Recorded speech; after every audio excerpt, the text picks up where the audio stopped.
So in the Chinese Revolution, there were many articles from the Declaration of Human Rights that were clearly violated. In this video, I am going to talk about the 5 main articles that were violated during this revolution. So, first off, we have Article 3.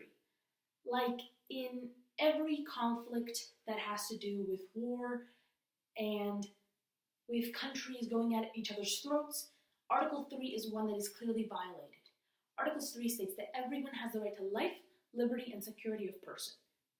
Since in every war there are always casualties, the right to life is one that is always violated, since people die. People are going to die in those conflicts.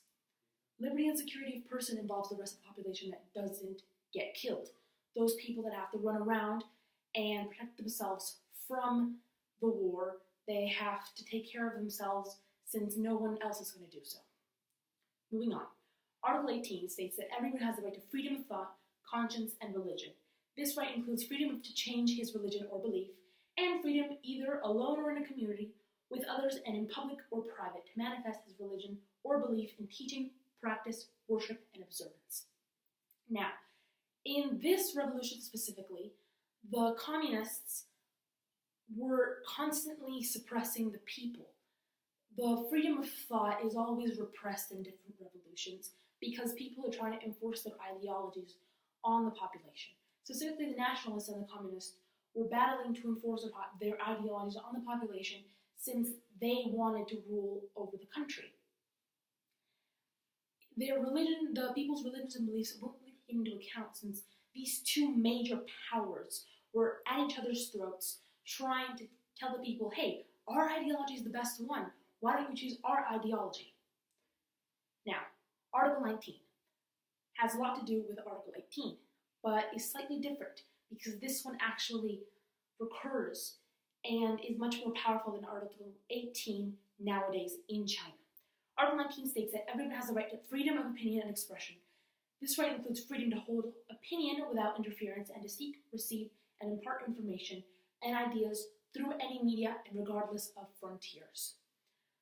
One great and big repercussion from the Chinese Revolution was the fact that since the country is ruled and was ruled on communist ideologies, then the people are suppressed of their ideologies. The people can express themselves because the government's like, our ideology is the one that's right here and it's the one that you guys have to accept. And of course, if the people can express their ideologies, then much less can they accept ideologies from people outside of the country. They don't have the access of information that they might want. And they are constantly told that the ideology that the country has is the one they have to accept. Moving on, Article 23 has 2 parts to it. Part 1 states that everyone has a right to work, to free choice of employment, to just and favorable conditions of work, and to protection against unemployment. And Part 2 states that everyone, without any discrimination, has the right to equal pay for equal work. In revolutions, the revolution is always inside of the country. That's the difference between an independence and a revolution. The fact that the country, the people, are the one that uprise, and since it's inside of the country, it's considered a revolution. Part 1 states that everyone has a right to work, to free choice of employment, to just and favorable conditions of work, and to protection against unemployment. I know I already repeated that, but it's important to state that clearly, since in the country, people had been losing their jobs, and people hadn't been able to have just employment because of the conflict going on between the nationalists and the communists. Land redistribution was something that was a great conflict. People didn't have pay for the work that they did, and people were discriminated. Some people were given more pay, some people were given less pay, some people were given more land, some people were given less land. And specifically during the Cultural Revolution, the intellects couldn't really decide. They were discriminated. They were specifically discriminated because they were told that since everyone was equal, they had to also work. The intellects had to work the land and were discriminated because of the work that they did, which was academic, not physical. Article 23 states that everyone has the right to a standard of living adequate for the health and well-being of himself and his family, including food, clothing, housing, and medical care, and necessary social services, and the right to security in the event of unemployment, sickness, disability, widowhood, old age, or other lack of livelihood in circumstances beyond his control.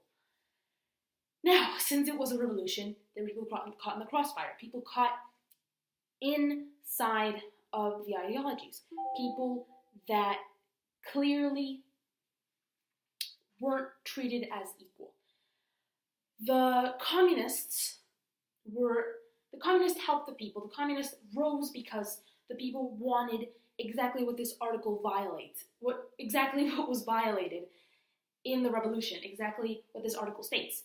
The people didn't have standard of living adequate. There was lots and lots and lots of poverty, and people didn't have well-being for them and their families, specifically because of the war that was going on. People weren't secure, people had insecurities all the time, and social services were out of the question.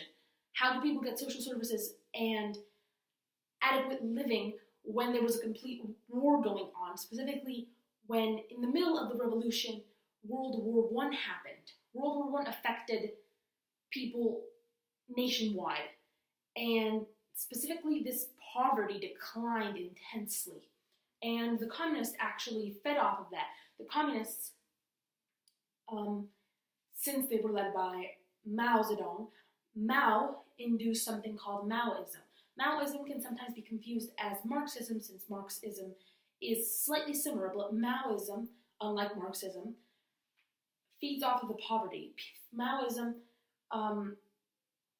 enforces an ideology that says that the poverty, the people that are poor are the ones that should be equal. They're the ones that should be working and getting the actual pay they deserve, not working hours and hours a day in fields and factories and getting a pay that doesn't correspond to them.